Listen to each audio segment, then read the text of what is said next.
I have felt it. Hello and welcome to Composers Roundtable episode 12. My name is Sam. I'm here with Simeon Amburgey, and also we are very honored and very excited to have the great composer John R. Graham.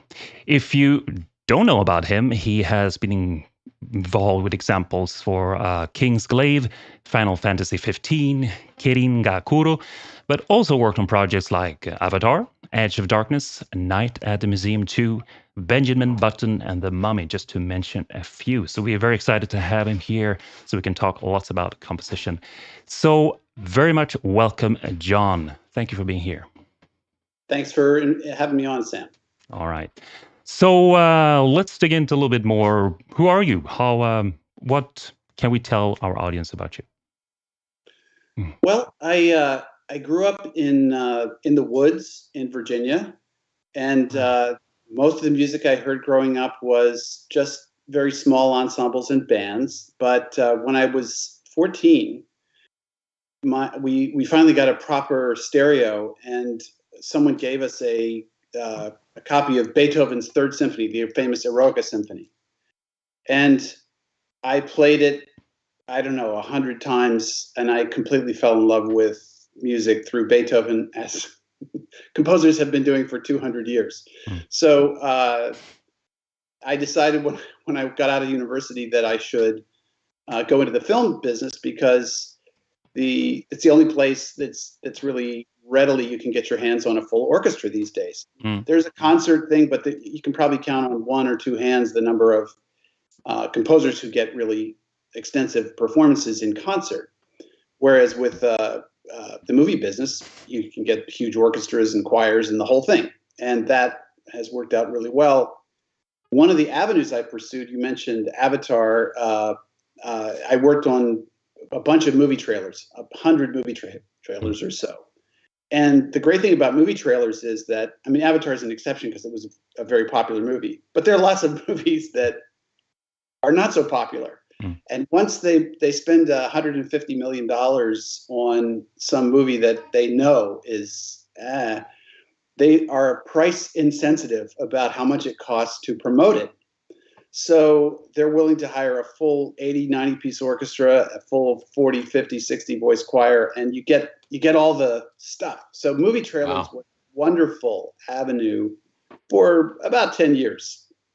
And that sort of bled off into some other things after that. Hey, John, you mentioned university. So where did you initially start studying as far as being able to get in that environment? Yeah, I went to Williams College, which is a very traditional liberal arts school, and I studied basically poetry and music. And I'd say one of the things, if there's something unusual about the way I think when I write, I spend as much time reading books and poetry as I do listening to music. So for me, the story and the emotions and the inspiration behind the story are really at least equally important, if not more so. And I went to graduate school at Stanford, and I studied at UCLA. And, I did what a lot of people do when they get to LA, and I did 30 or 40 student movies, and then finally got on my first feature film, which is called Full Contact.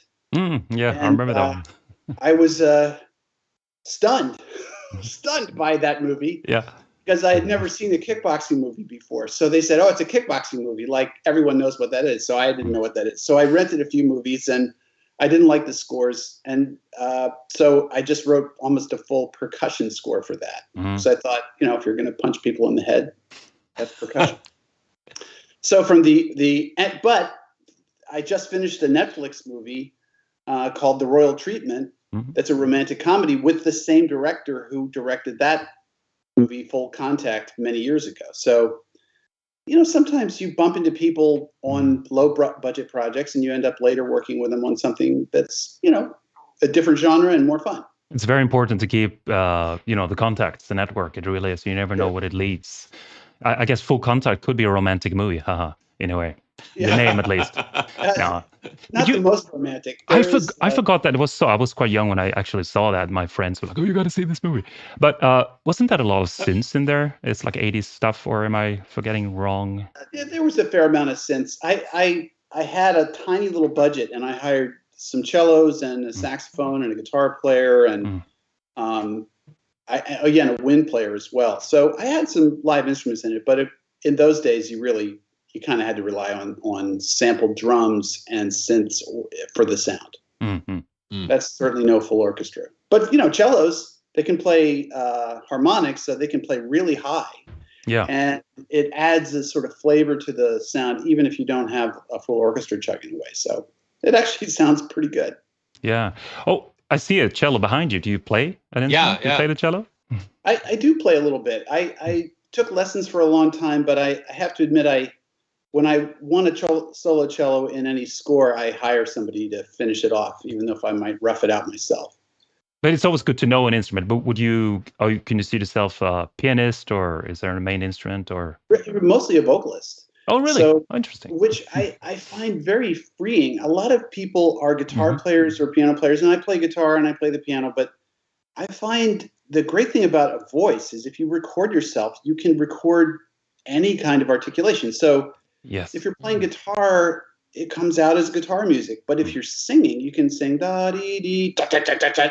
You can add these colors and emotions that you can't really do on a wind instrument or piano or something like that. I completely agree. That's so great to hear. I always said that voice is fantastic to write with. You can record yourself and you don't have to sound great, but you get the emotion, you get what you want to do, and then you follow that. I do sound great, but you don't have to. Yeah, I'm sure you do. I didn't mean that. I'm just saying that even if you're not a singer, you could use this, and it's so easy to keep the idea. You can even record it while you're walking. I got this idea, and I totally agree. But I really was interested. That thing you said, you're a poet or have done poetry, and I didn't know this, and I thought it was really cool, and I just wanted to know.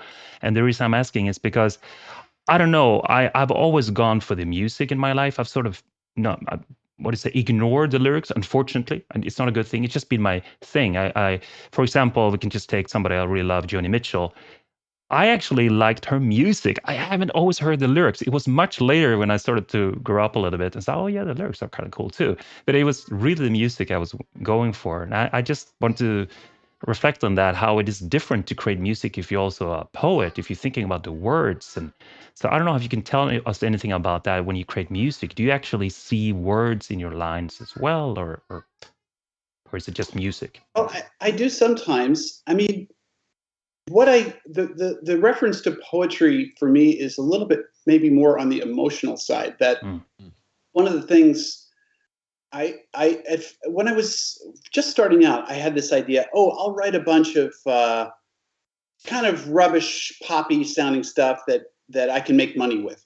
But the problem is, the problem with me at least was I was very condescending toward that format, and so the music I thought was quite mediocre, and it's not going to get traction. I mean, the thing about people, the artists who are very successful in the pop realm is they're into what they're doing. They're not faking it.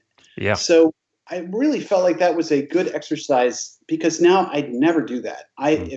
Even if the movie is silly or the movie is overly dramatic or whatever it is, I try to find something about it that I personally find sincere and compelling about it. And I lean that way. So sometimes the music can be, I know, because I've gotten this from producers and whatnot, a little surprising to them, but it's latched onto something about the scene or the movie or the story that to me is important and valid.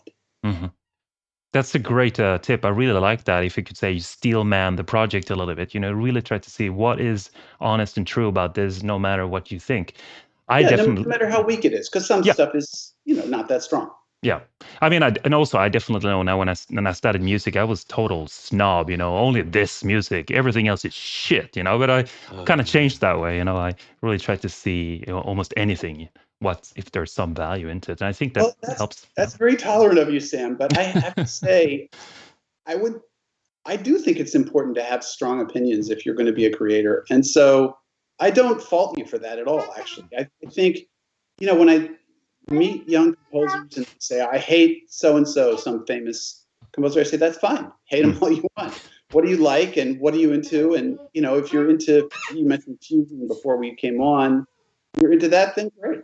If you're into your kids, there are a lot of movies with kids or with family moments. And I'm also a father and a husband, and that absolutely inspires me all the time. So this is gonna go in a really weird direction, but this is what I'm thinking of. So when you walk up to a strange dog and they're aggressive and because we've got a few next door, this is from personal experience. They know who you are, not because of what you're saying or it's your body language. It's what you're projecting, and they sense that. So if I go over and approach them and I'm scared and that type of thing, they know it, and so they're going to get at me. So it's similar to what you're saying, John, that you have to have the confidence in who you are and believe. Make the listener believe you. There's some singers and that I hear. I don't believe you. It's not a matter of just reading off a lyric sheet and singing. You have no emotional connection to it. I don't believe what you're singing. And so as soon as I get to the point where I'm confident, I can walk right up to that dog and say, you know what? I'm confident. I know you probably are such and such, but you're not gonna bite me today.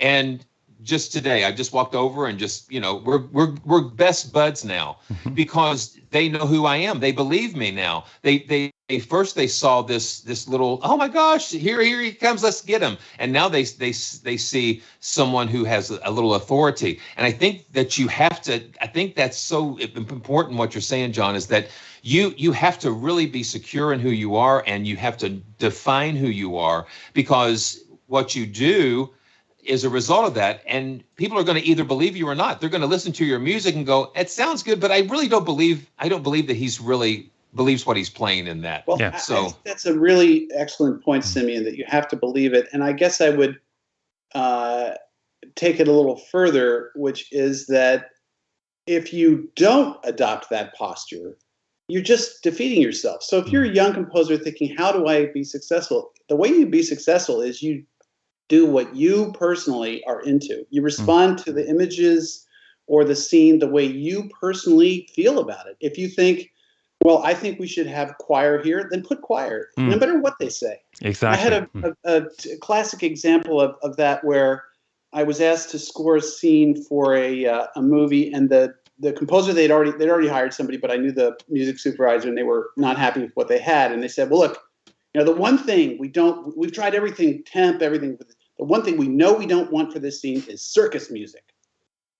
And I look at the scene and I think that scene needs circus music. So I said, okay, I won't write circus music, but then I wrote some circus music and they loved it. And that is just a classic example to me of, the execution matters, but also you just have to do what you think is right, because the alternative is you do something that they tell you they want and you don't really want to do it. And it will always come out the way you said, Simeon, which is no one believes it. They don't buy it. I'm going to close my door. There's a little noise outside. 1 second. No worries. And while John is coming back, I just want to riff on that too. I really agree with what you guys have said. And the way I wanted to go back to what I said, that I was a snob, which is, you can be one if you want to. But for me, it was actually liberating in the sense, like before I had these concepts, I should only make this kind of music or jazz or whatever, or in this style.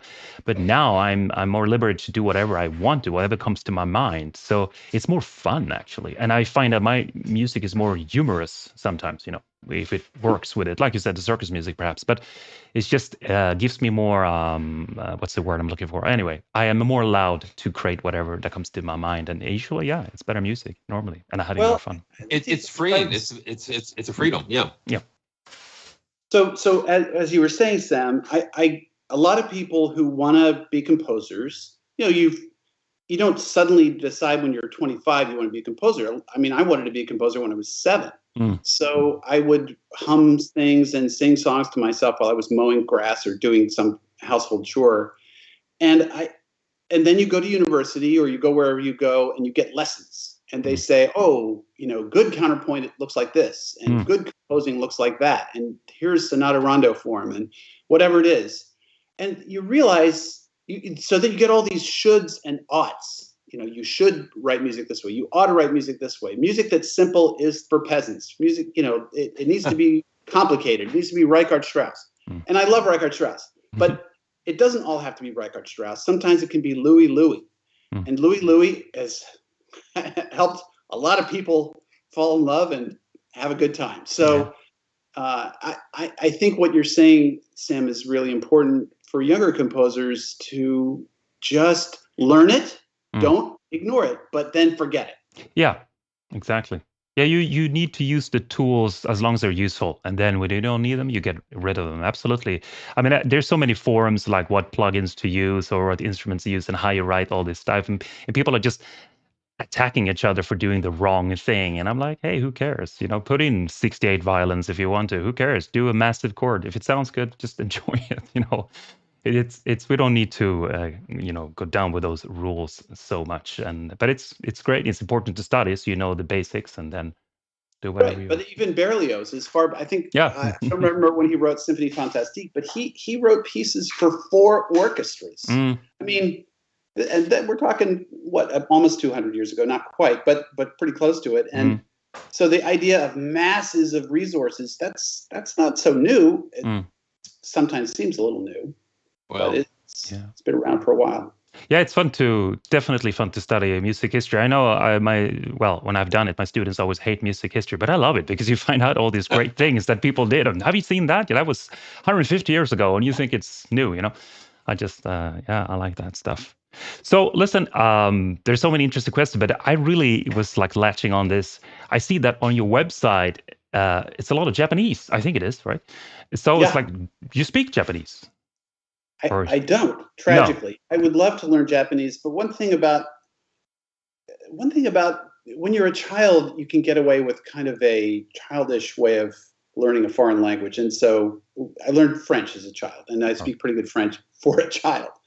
But one thing about going to and trying to be a professional in a foreign language, that's a very risky thing to do. So fortunately, my wonderful agent, Koyo Sone, is originally from Japan. He lives in LA.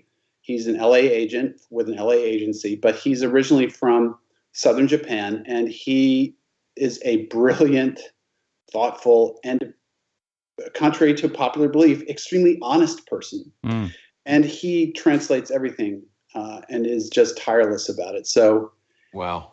But that show was a wonderful show because, as we were talking about sincerity, that show was written by a guy, I don't know how old he is, but he's up there. And yet he gets the first billing on the show. The show is about a seminal part of Japanese history that resulted in the unification of Japan, which was by no means certain before that period. And so the show was written by the writer and the producers with utter devotion.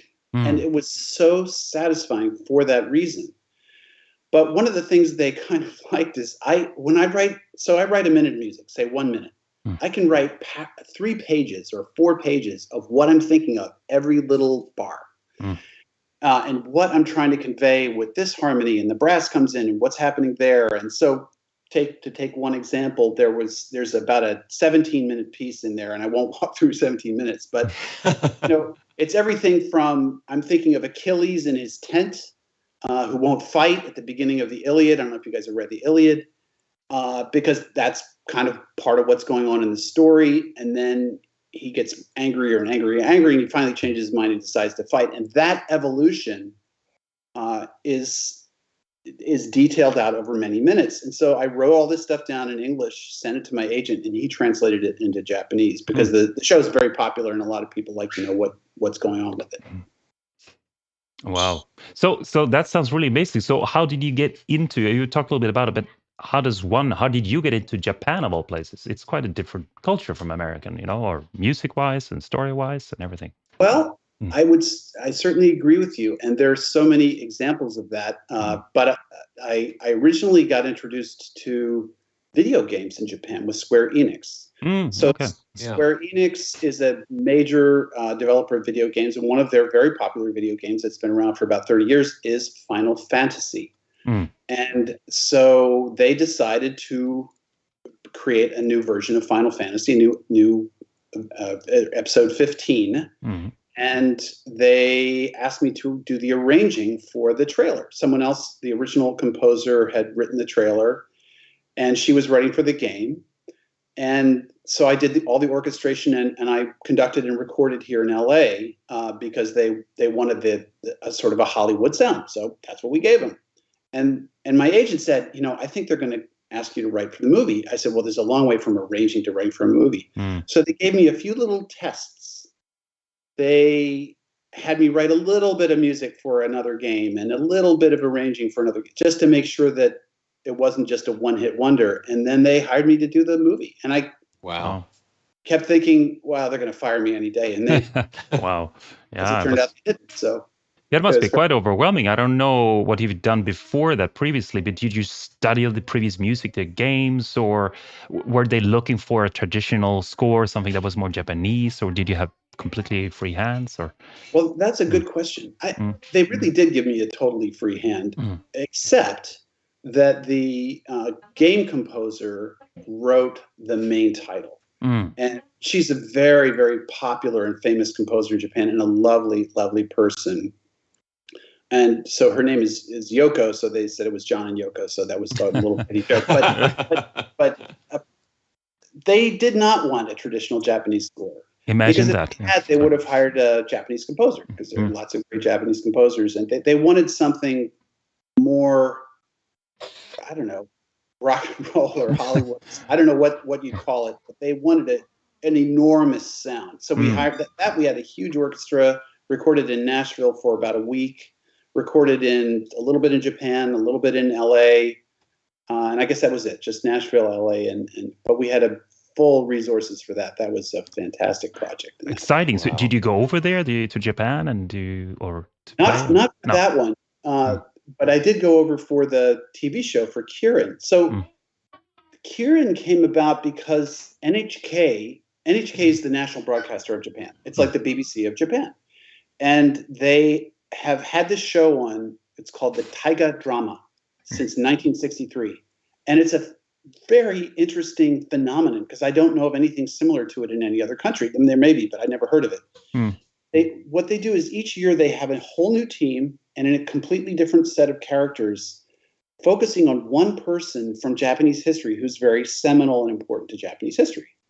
And this time it was Mitsuhide, who is the villain of Japanese history. Oh. If you read any history of Japan, they will mention Mitsuhide's betrayal of Nobunaga, who was sort of, in many people's minds in Japan, the George Washington of Japan.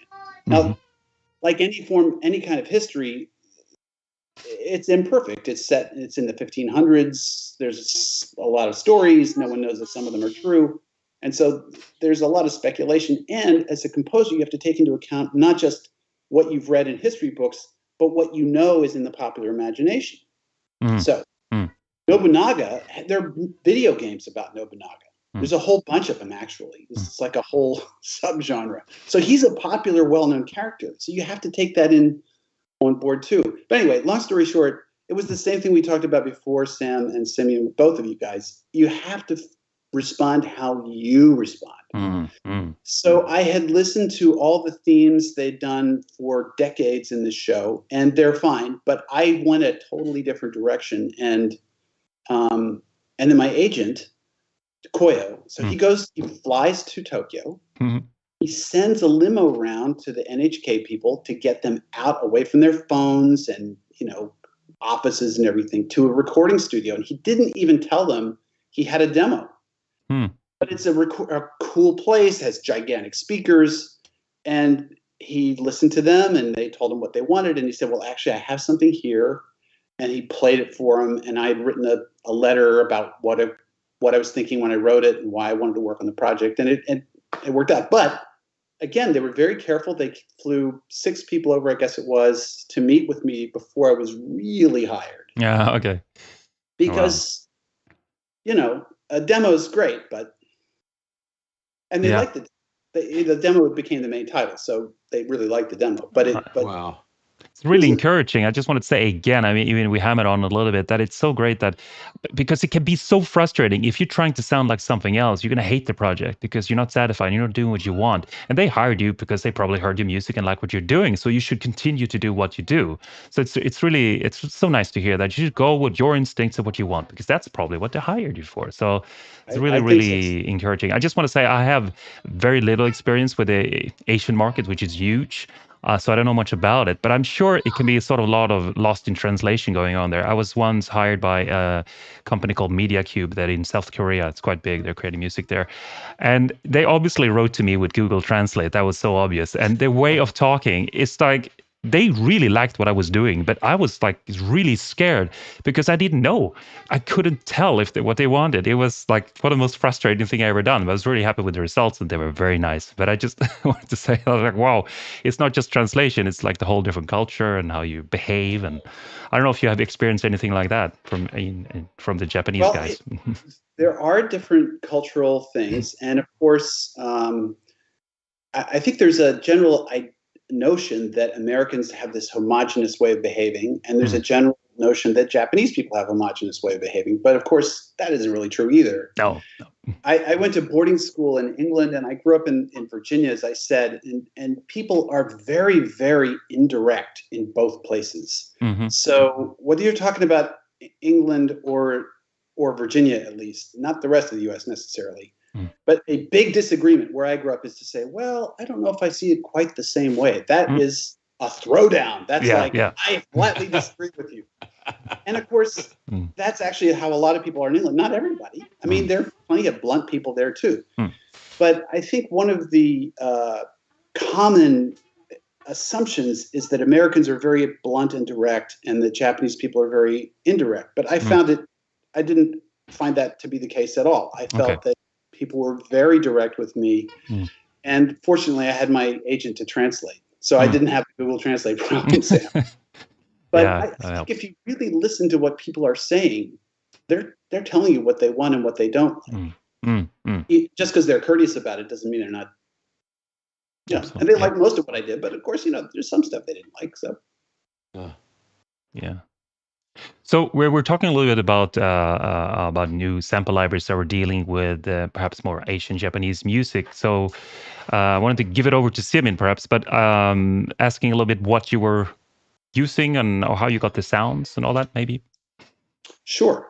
Well, paradoxically, for both, at least the two projects we've been talking about, not so much the video game stuff, but because I have done some video game stuff that was traditional Japanese music. But for these shows, I hardly used any traditional Japanese instruments. There are some great sample libraries out there. Sonica Instruments is absolutely incredible.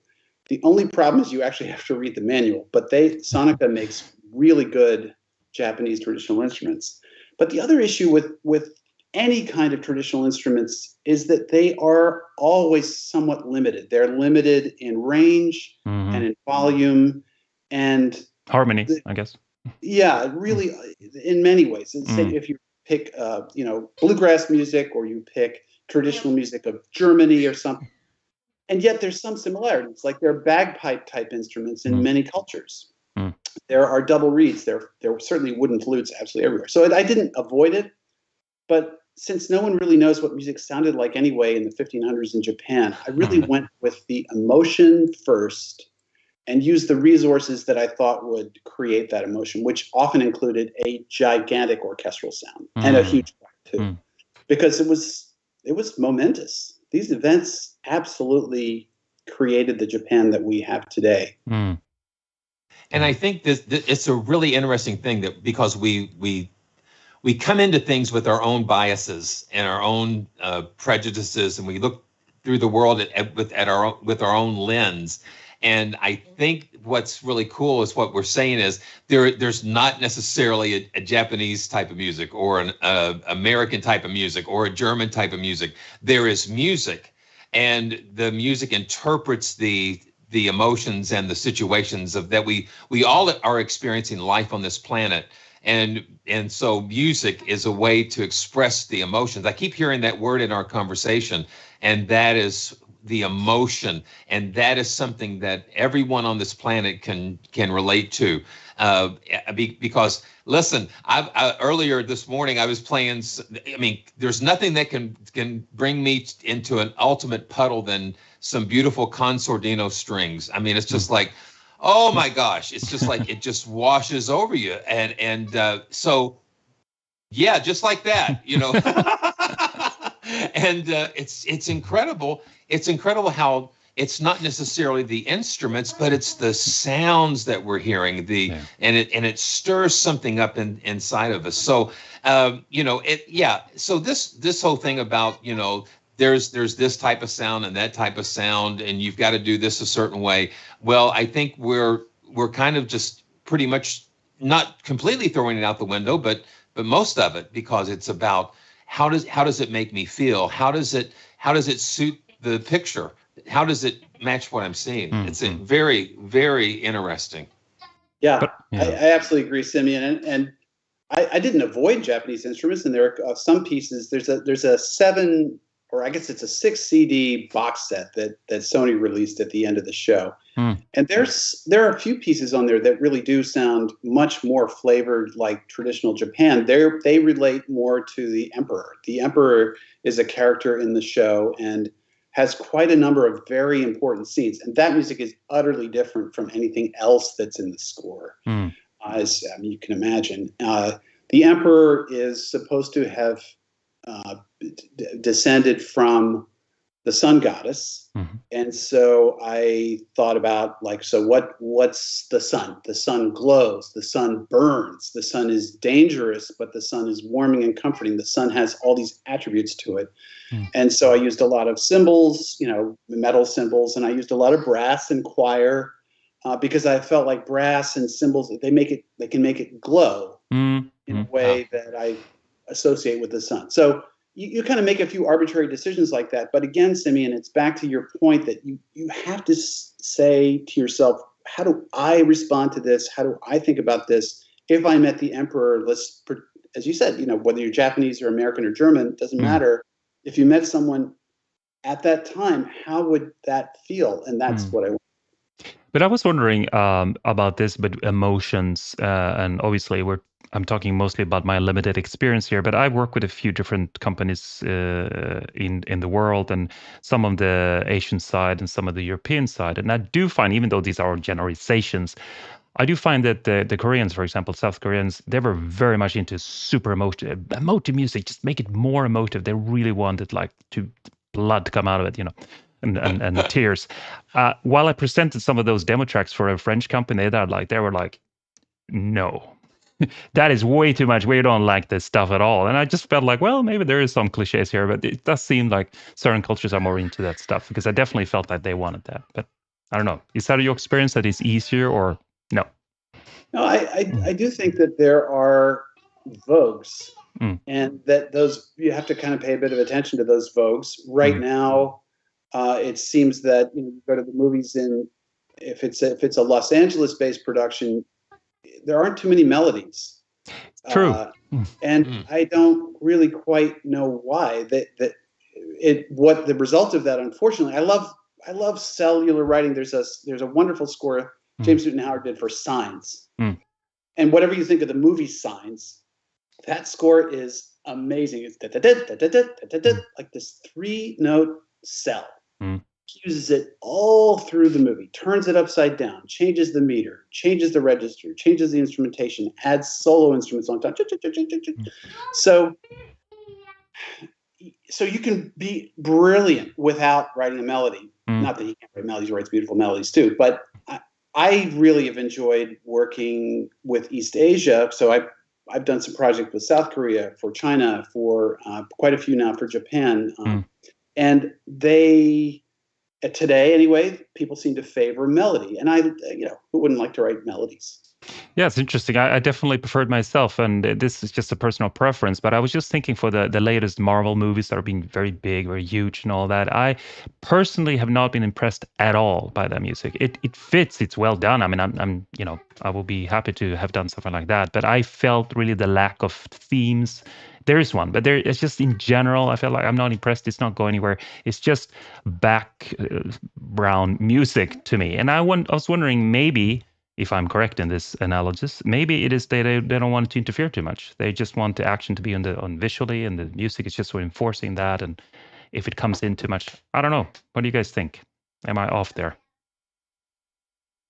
Well, I mean, I think it also depends a bit on the audience and what the audience's tolerance is for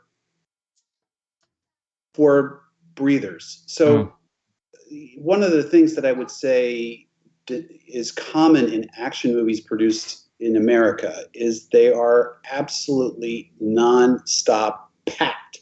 There is not a 2-second breather anywhere. It's always trying to be at 11, turning it to 11 all the time.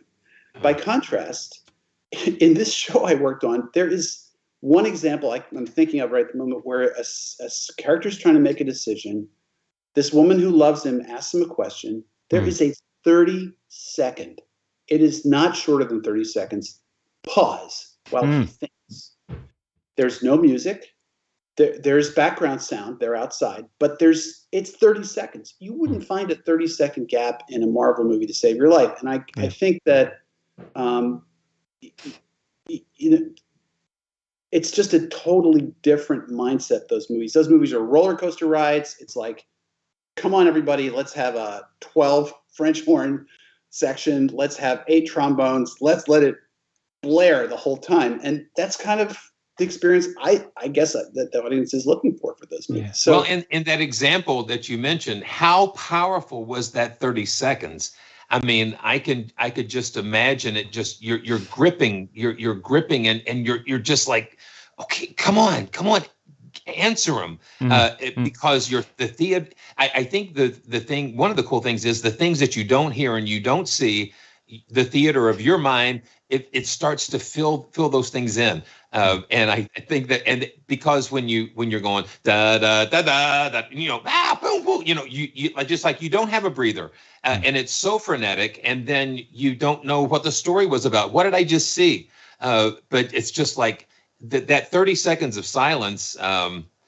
It seems like it just kind of sucks you in. It pulls you right into the mind of those characters. I couldn't imagine, because I'm thinking, when I'm watching a movie, I'm always thinking about, okay, what's going to happen next, or what is this person feeling in this moment? So the roller coaster ride is real, but I think we need those breathers to establish context, and I think that's what music helps to do so much. It helps to anchor the context sometimes.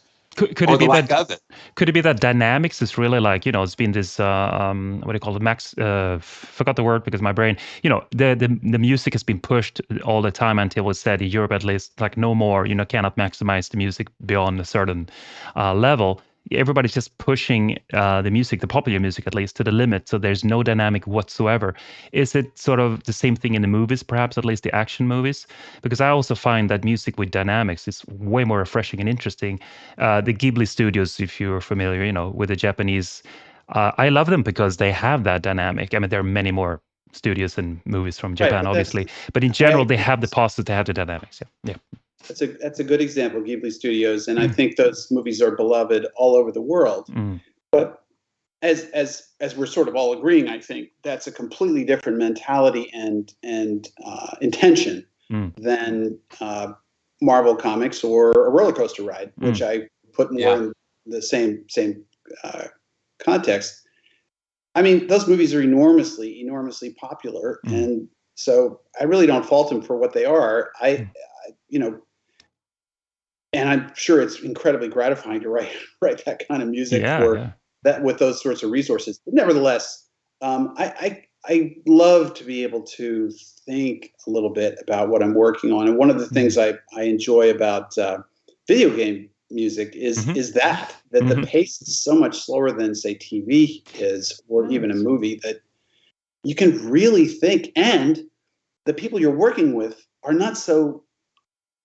Honestly, they're just not so afraid, because when you're working on a movie, often the director's been working on it for 5 or 8 or more years. Wow. And if it bums, man, that's a lot of time down the drain. But with a video game company, you have many people working on it. And honestly, if one video game is not as successful as you'd hoped, you still got a job. So that's actually a really good point. Plus, if they don't like something, they say, well, we don't really like that. We like this part of it, but can you do more with that? Or can you make it more exciting or more emotional or whatever it might be? It's a really good point. I haven't thought about that because I actually haven't worked so much with video game music. I would love to, if anyone's out there. No, anyway, but that you have the time because the game is longer. It's play. There's more moments. You can. It seems like you're more free, right? You can play more with dynamics and you have all these different moments, right? Free, and also I just don't get as many directions from video game people. I mean, they have some temp ideas, but they're not necessarily as married to them as sometimes can be the case with a movie. Yeah. No, that's because I just feel like sometimes there are these massive, I don't know if you play games, I love to, I don't have time, but there are these massive role-playing games that, it take 200 hours to complete. And I just imagine the people creating music for that, how, I don't know, I don't know why I'm throwing that out, but it seems like a lot of work to fill all that content. I don't know. Well, it is a ton of work to fill all that content, but I guess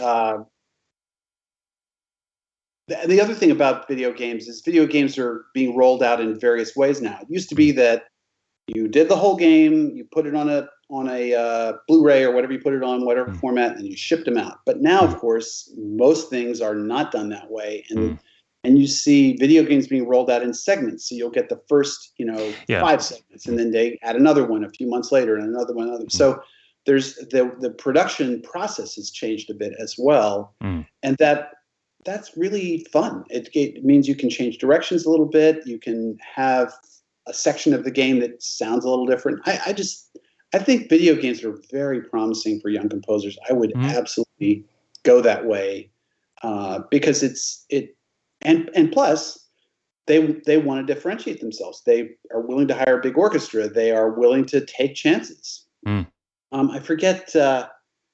There's a video game that's been very popular that my son loves, which I kind of enjoy too, and there are no strings. I think there's one solo violin, that's it.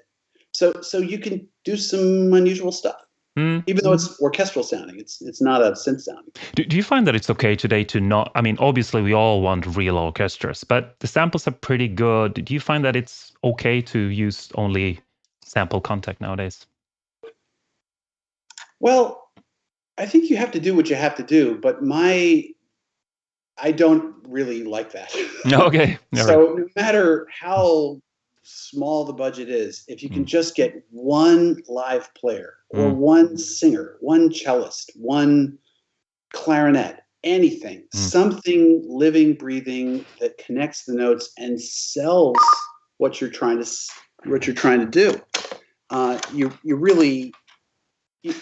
I think as a young composer, a lot of people don't do that. I think it's a huge blunder. And for a lot of reasons. First of all, you need to learn how to do it, and your music will sound so much better 3 years from now than it does today. So if you did something in 1998 and it was all samples, you can really hear that. But if you did something in 1998 that had some singers or it had even a string quintet covering the sound, it sounds okay still. Wow.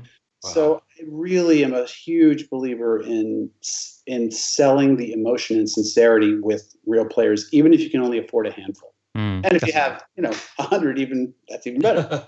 That's a great tip, really. And it's also more fun to work with other people, because I know for myself, I'm guilty of doing all myself, sitting here in my studio, and it gets a little lonely. So at least I have other people to actually hire a celloist or a singer or whatever. It could be more fun, more inspiring. You get more ideas. It's so much more fun. It's a lot more work. Yeah. Well, there's a synergy that happens. There's something about working with other musicians, and the two become greater than the sum of their parts, and the synergy that happens. When you're hearing a live player, and then when that live player is overlaid on maybe a synth part, it brings such it breathes life into the Tin Man. It puts a heart into that into that inanimate, pretty much what's going on. It breathes that life into that. So it's just an incredible thing. And then and then anytime that you can be around real musicians, I'm always a proponent of, if you can go see a live orchestra, go see it. If you can go hear a live, even if it's something that you're not necessarily a big fan of, go see it. Expose yourself to as many real experiences as you can, because that deposits something in you that will come out at some point. It's gonna come out. I totally agree. It's John. You just having that live element is incredible. It is. I mean, I sing in a choir. I've got actually some Handel right here. I sing in a choir every week, and it's kind of a relief to sing someone else's music from time to time, so that you don't have to think about, well, but should I change that? Because you're not going to change Handel. So, or Buxtehude or whoever it is. Yeah. But I love that. Just experiencing from the inside someone else's compositions every week is just a wonderful.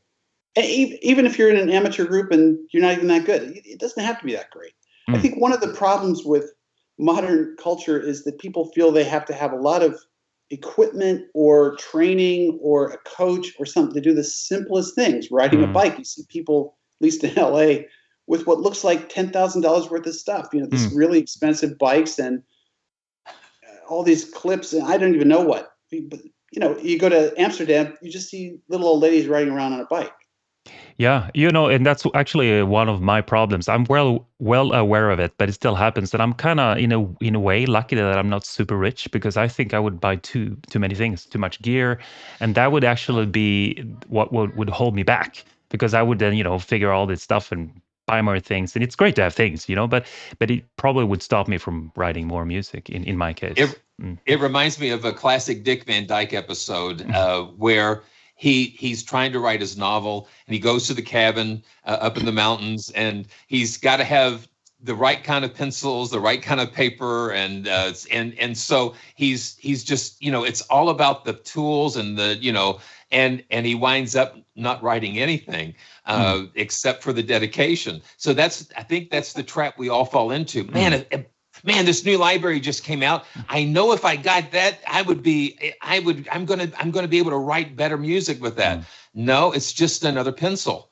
If you don't know how to write to begin with, it doesn't matter what kind of pencil you have. You can pull one out of the drawer and write something just as beautiful as you can with a Mont Blanc that costs $2,000. It's all in the, I don't know. It's not necessarily about the tools. It's how you use those tools. This great sculptors can pick up the same chisel and hammer as I do, but I'm sure not going to make a beautiful statue. I'm going to make a mess. So it's like it goes back to our very beginning of our conversation about just learning and just learning the basics and then just going from there. Incredible.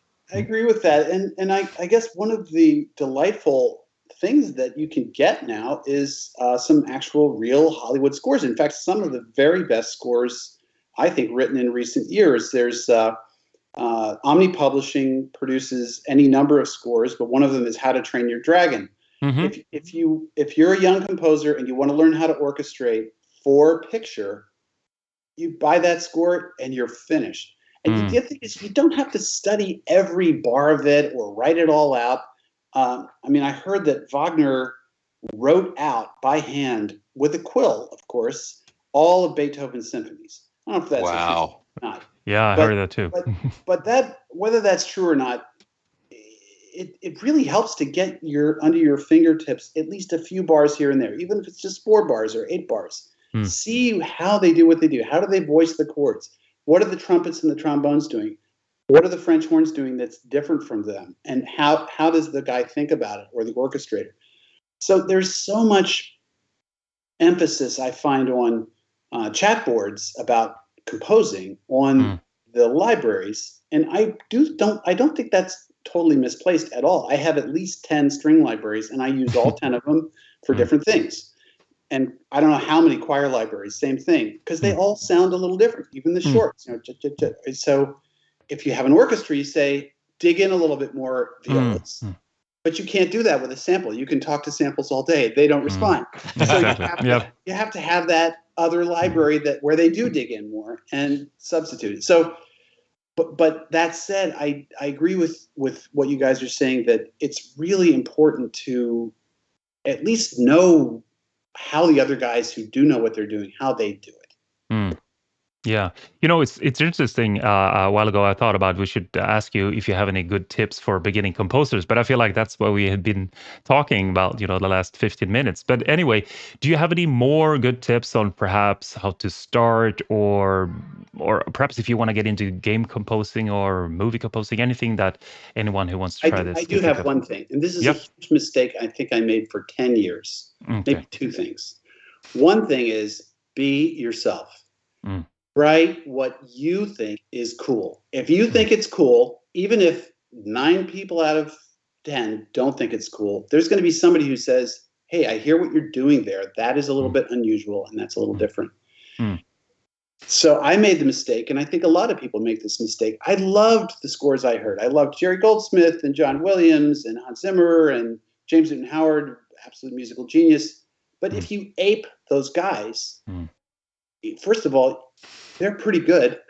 It's not very easy to do that, to imitate them in a way that's successful. It usually just sounds like a pale imitation. So don't do that. Do something wacky or weird, or just what you're into. If you like Elgar and that's the kind of music you want to write, then write your brains out and keep working on it. If you want to write avant-garde stuff where you're tapping on your desk and that's what you're sampling, do that.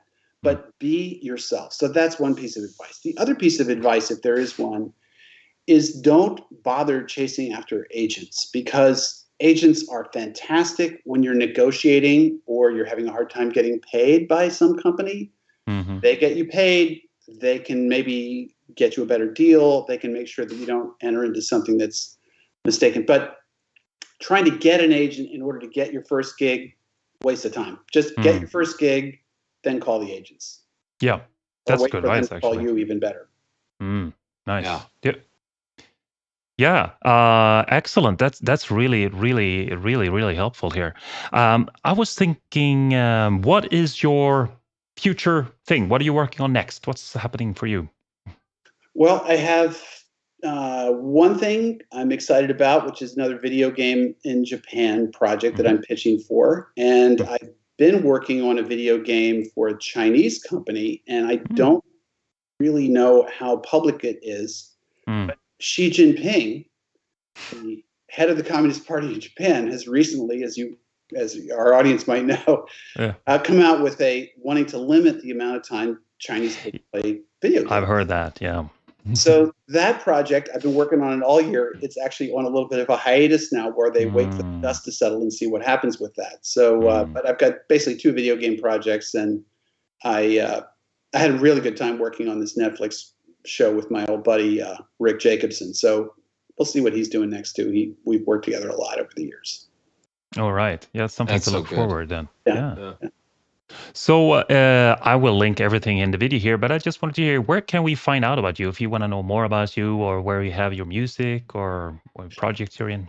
Sure. Well, it's all on Spotify and Amazon Music and iTunes, and it's John R. Graham, and so you can find it that way. You've got my website up there on the cast, and there's quite a bit of information there in English and Japanese, and so.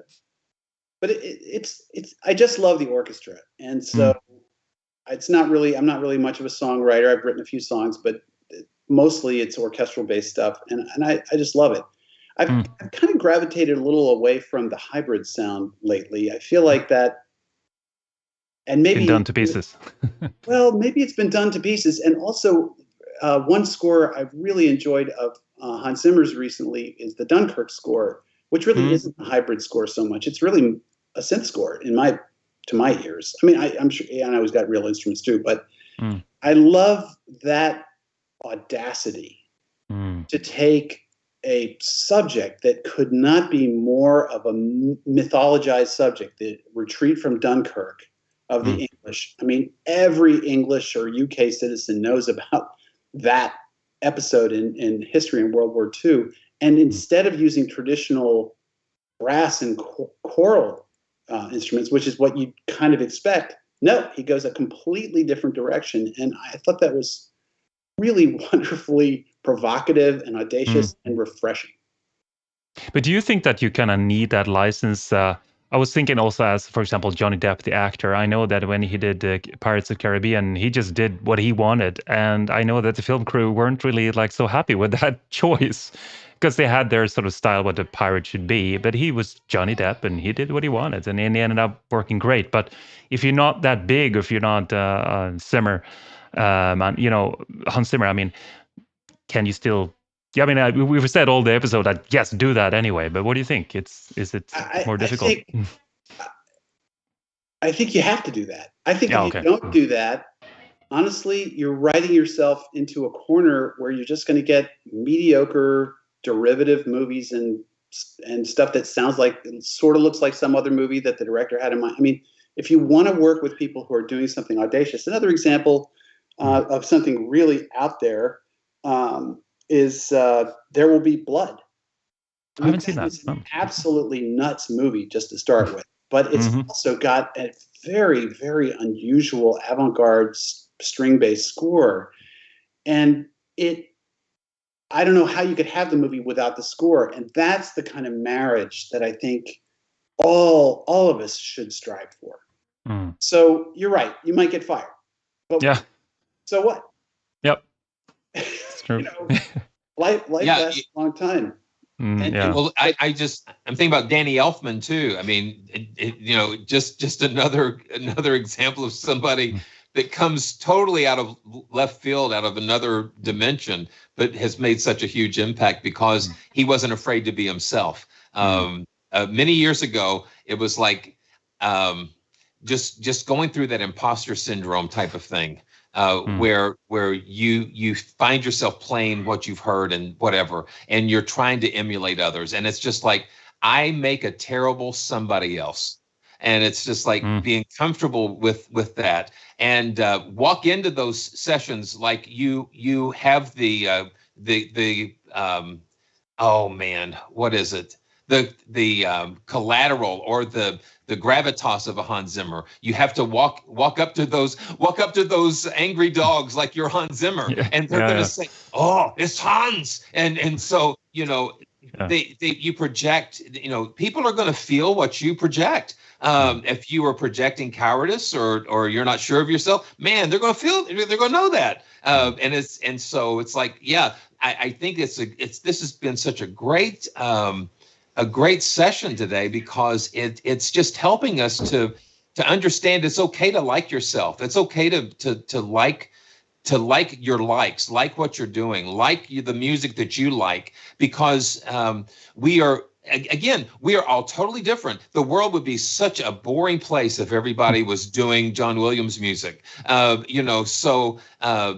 like John, what you're talking about is like, if you're doing what you love to do, then that's going to stand out because everybody else is doing this. But you were faithful to your convictions and whatnot. And so that hand is going to be seen. The director's going to say, "Oh, look at that. I see you. I see you there. I hear you." So, man, this has been wonderful. I've enjoyed it. They might not like it, but at least exactly. they know there's a person behind it instead of just a generic 10-note chord. Absolutely. Yeah, absolutely. But it's also, it sounds a little bit different, but it's also something I teach composition at a school here in Sweden. And we talk a little bit about how do you approach people and stuff like that. And I even think Alex, another YouTuber here is kind of big, who does trailer music, talks about this, that a mistake we often do is that we try to be the jack of all trades a little bit. Oh, I can do everything. I can do reggae and banjo, whatever. But no, show you, it's kind of the same line. Show what, like one specific thing. Hey, I'm really good at circus music, or just as an example or whatever, and pitch that if you love that, if that's what you want to do, if that's what you're interested in, and you don't have to show everything to everybody because you shall sell yourself short. Well, but that's very true. And one of the dumbest things you can do, I think anybody can do, myself included, is branch out into genres that you really don't know what you're doing with. Whether it's, the number of painful comedy cues on people's websites, just if it isn't really funny, just don't put it up there. And also, just as you're saying, Sam, you can't do necessarily reggae and Strauss and cartoons. It just isn't like that. No one wants to hire you to do all those things. They want to hire you to do a thing. So put up your very best, most personal, most differentiated stuff, and sell yourself based on that. Absolutely. Hey, listen, this has been really, really great chat. And I feel like we had really a strong theme here. Believe in yourself, a little bit Disney, but I really understand what you mean, and it's very encouraging to hear that, to sort of feel like, yeah, I will go with what I hear in my mind, because that's why I want to be a composer anyway. I don't want to be a composer just to mimic everybody else. I want to, play what I want to play. So that's so nice, so encouraging to hear. So again, thank you very much for coming to this podcast. Well, it's nice to be on. Thanks for having me on. All right. Anything you want to mention, Simeon, before we say goodbye? No, today? I'm just so enjoyed this time that we had together, and it's such a great honor to meet you, John, and to hear what you're working on, and it inspires us. I'm very inspired and encouraged, by what we talked about today. So. Man, can't wait to hear your next thing, and go back and listen to some of the beautiful things that you've already done. Yeah. Well, thanks, Simeon, and thanks, Sam. Yeah. And again, we're going to link everything so you can find out more about John. If you haven't listened to his music, I really recommend you do. There's some really, really interesting stuff there. So I really recommend you to check that out. So that's it for today. We will see you back in 2 weeks if all goes well. Thank you very much for listening. And if you're listening on a podcast, please thumb us up or rate us so you can hear more of our shows. Thank you very much. See you next time. Bye.